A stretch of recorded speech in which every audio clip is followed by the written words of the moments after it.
আসসালামু আলাইকুম, আসাদুল্লাহ বলছি, এমবিবিএস ফোর্থ ইয়ার। তো এটা হচ্ছে আমার গত মাসের আমার বিজনেসের ইনকামের মানে হালাল টাকা, আলহামদুলিল্লাহ।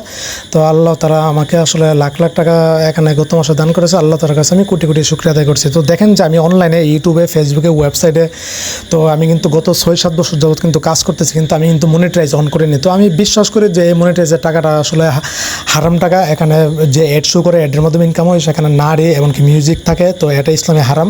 তো আমি একটা হারাম জিনিস থেকে বেঁচে থাকছি দীর্ঘ প্রায় 6-7 বছর। তো আল্লাহ তালা কিন্তু এখন আমাকে আলহামদুলিল্লাহ উত্তম রিজিকের ব্যবস্থা করে দিতেছেন। আল্লাহ তালা বলতেছেন যে কোরআন শরীফে, তোমরা যদি হারাম জিনিস থেকে বাঁচতে থাকো, তাহলে আমি তোমাদেরকে উত্তম স্থান থেকে রিজিকের ব্যবস্থা করে দেবো। তো আল্লাহ তালার কাছে কোটি শুক্রিয়া। তো আসলে এমবিবিএস থাকাকালীন আলহামদুলিল্লাহ আল্লাহ তালা আমাকে উপার্জন করার সুযোগ দিয়েছে। আল্লাহ তালার কাছে পূর্বেও আমি অনেক টাকা ইনকাম করেছি, আলহামদুলিল্লাহ নিজের খরচ নিজে চালাচ্ছি, এমনকি পরিবার, মা বাবাকে আলহামদুলিল্লাহ দিতে পেরেছি। তো আল্লাহ তালার কাছে কোটি শুক্রিয়া।